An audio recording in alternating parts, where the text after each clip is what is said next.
Professor Laura Browder on the cover of When Janey Comes Marching Home. Who is that? That is Sergeant Jocelyn Perano. She is a Marine who went over to Iraq, leaving her one-year-old daughter behind, and she told me that she had a lot of anxiety about going. She wanted to stay with her daughter at home, but as soon as she got on the bus to go to Cherry Point and fly out, she said, the mommy mentality left me and the Marine mentality hit me, and I was ready to go to war. And she really wants to redeploy, and her mother is not crazy about that idea, saying your daughter has only one childhood, but as she told me, you know, you can always be a mommy, but you won't always get these opportunities as a Marine. So, in your subtitle, Portraits of Women Combat Veterans, combat veterans? Are women allowed in combat? Everyone in the military knows that women are in combat, and few civilians know that. Of course, we've got the ban on combat, but that's pretty meaningless in a war where there are very few clear distinctions between front lines and rear support. And so what is this sergeant's job? She actually worked with helicopters. She was on the line as they came in and out.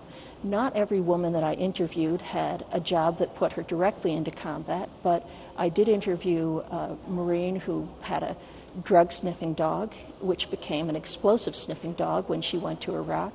You know, that was clearly a very dangerous position. I interviewed women who were convoy gunners, who were out doing house-to-house searches, and who were driving on these very dangerous roads and sometimes getting blown up by IEDs or hit by mortars. How did you find these women? It was a real process. I kind of bumbled at first because, as you know, the military is a sort of parallel universe, and if you don't come from a military background, it can be difficult to navigate. But I began by casting a wide net and just trying to find a couple of women to talk to me, and once I did that, I was able to get letters of support from the Marines and the Army and to go onto bases and interview. Now, did they choose the women that you talked to, or were you allowed to talk to any? When I interviewed on base, the public affairs officers chose, but when I was interviewing otherwise, I could choose. And did you find any common themes among all the women? One thing that really surprised me was I had gone into the project assuming that women in the military would see themselves as marginal, because I think civilians see them as marginal. And what I found was that was absolutely not the case. They saw themselves as soldiers or Marines or sailors first and women second. And they had an amazing degree of loyalty to their fellow troops, even if they didn't believe in the war. Did the fellow troops have a degree of loyalty to them? Absolutely. There were many women I spoke to whose bonds with the members of their unit were stronger than the ones that they had with their children. And when they had to leave their unit to go home for, say, a child's surgery, they were really torn and felt very guilty. And of course, their families didn't understand this at all. Who's Captain Catherine Strick? She was interesting. She was a veteran of the first Gulf War. In the book, we made the decision to photograph the women who had retired from the military in their civilian clothes, and everyone else is in uniform.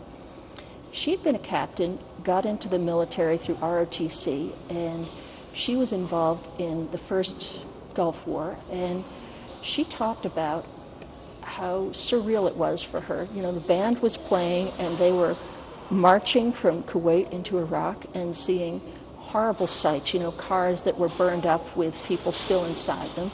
It was very traumatic for her, and she lived under very rough conditions in Iraq. She said when her tour was up, she went to Kuwait, she saw the first porcelain toilet that she had seen in 5 months, and she said, I can't live this way. And she ended up getting out of the military, and now she works on a military base as a civilian. And she was a captain? She was a captain. How long was she in? She was in, I want to say, between 5 and 10 years. Staff Sergeant Shonda Jackson. She was very interesting. Shonda was a great illustration for me of the way that women who personally did not believe in the mission, but carried it out anyway because of their loyalty to their fellow soldiers. And of course, the Uniform Code of Combat prohibited me from asking them any questions about how they felt about the war, because in the military, you're not allowed to criticize the commander-in-chief. But I found that women had a way of letting me know anyway. And the code was supporting the troops. Is it possible to support the troops without supporting the war? And those who felt critical of the war would say that it was, and those who didn't would say that, no, that was impossible. You've got to support the war effort as well as the troops. What was your goal in writing and when Janey comes marching home and photographing these women? Well, this book grew out of a previous book I had written called Her Best Shot, which is a cultural history of women and guns in America. And throughout that story ran the thread of women in combat, and the way that whether or not women were allowed to fight tied closely into whether or not they could be considered full citizens.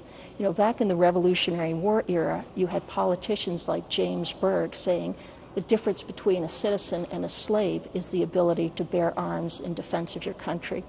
And that thread ran all the way up through Phyllis Schlafly when the Equal Rights Amendment was narrowly defeated in the early 1980s, making the point that if it was passed, then women would be forced into combat. And that was too much for the American public to stomach, and the ERA was defeated.